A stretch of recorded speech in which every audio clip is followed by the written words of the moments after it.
Hey guys, welcome back. David BAC V RR. Hey, one of my super nice subscribers, Frederick 1985, he kind of asked me about separation of track and what I would recommend. My own personal opinion, but here we go. So here we are in East Oakland and separation here. Oh, hey, real quick, by the way, I know the TV's on. My brother's got a beautiful cabin up in South Lake Town area of Myers, so he evacuated yesterday, and that's exactly where the fire is headed to. So that's why I got the TV on, so I wish him the best, but he's out of there. He's safe, but I'm not sure about his cabin, how it's going to come out. So anyways, I'll put down a ruler and talk about my separation here. You know, I did this part of the layout. I started my layout in 2005. And by the time I reached this area, it might have been 2006. I started in Oakland, and this is East Oakland. So I just kind of kept on going. Built the railroad from west to east. So here's a Atlas number 6 switches. You can tell they're just butted up against each other. And separation here, you're looking at, and this is hand-laid ties, individually hand-laid ties, 2-inch separation. And that works. But I would encourage you, if you got the room, to separate the tracks more than that. And I'll show a couple areas that I did, and I'll tell you a quick little story. So, you know, I was working for the UP. We're cruising along. We're out at, I'm trying to think where we're at. Maybe I'm out in Fairfield, headed towards Oakland. I was on a stack train going about 70 miles an hour. That's the max speed for an intermodal stack train. Well, when I was working, there was talk of going 75 on the Cal P. So the managers asked me my opinion about doing 75, and it may have changed. Anyways, all that to say, we're doing 70. We're, say, going this direction, and then Amtrak's coming the other direction. He's doing 79 miles an hour. And it turns out we had an open container door. And the door was swung out, say, approximately here. And thankfully, it did not take out the Amtrak train, but it took out the conductor's mirror, or the conductor's side. Of course, the conductor's in the train, or the passenger cars, but the conductor's side, engineer's side, of course, would be over here.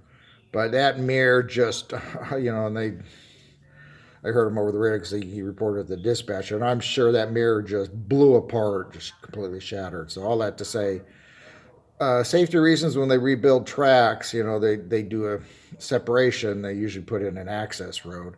You know, for that reason I just described, and other reasons too. You got to get out and work on your train. You don't have room. You got Amtrak trains hauling by you and stuff, so they'll separate them more. And I've seen that I've done a lot of traveling in the Midwest. And out in Omaha, what they do is they rebuilt the line out there, the mainline tracks, put in a third mainline track, but they have a separation of an access road. So you got access road here on the 3 mainline tracks. Much safer, much safer, and smoother transition for the switches, and I'll show you this. When I redid this portion of my layout last year, you know, I separated, now we're looking at about 2.5 inches, you know, not really an access road. But anytime you do a crossover, I try to widen it even more. It makes a much smoother transition, as you kind of see. And here I put in, I got this is a number 6, and that's a Pico, you know, curve switch there. But then I've got a separation piece of track. I'll just measure that real quick. Almost 8 inches, a little less than 8 inches. I'm triggering the signals too as I go over that.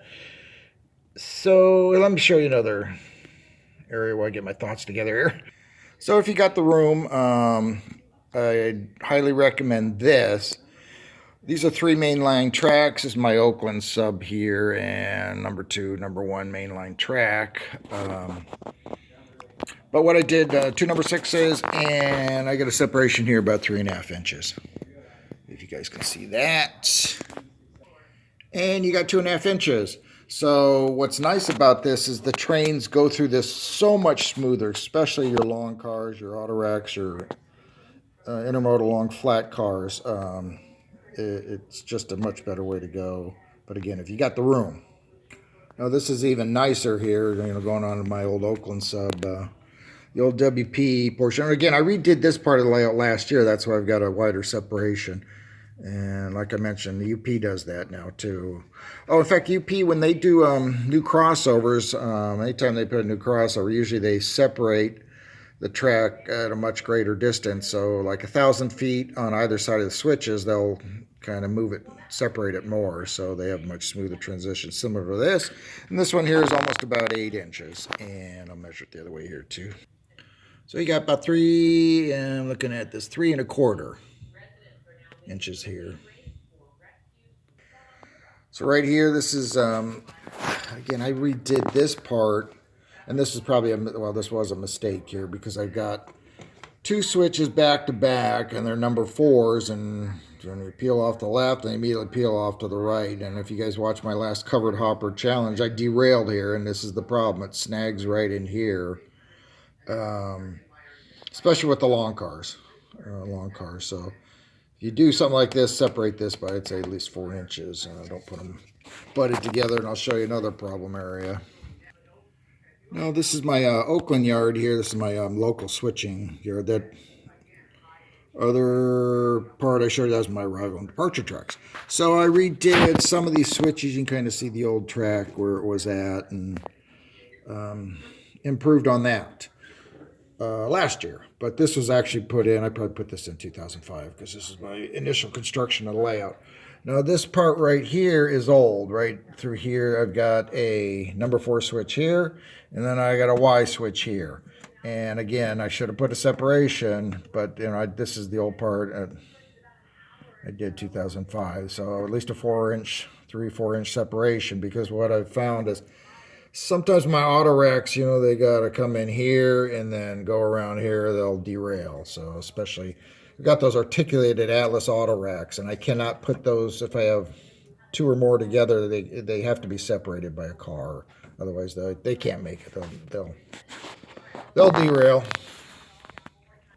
I meant to show you this back to my arrival departure track. So about 2-inch separation here, and I think that works for a yard, no problem. You guys can see that. Gotta leave you guys with this. Again, there's a 2-inch separation here, and it works fine. It works fine. The other stuff I showed you, just if you got the room, it looks better, it's smoother. Trains look cooler, but yeah, this works fine. Going through the number 6 switches, so no problem.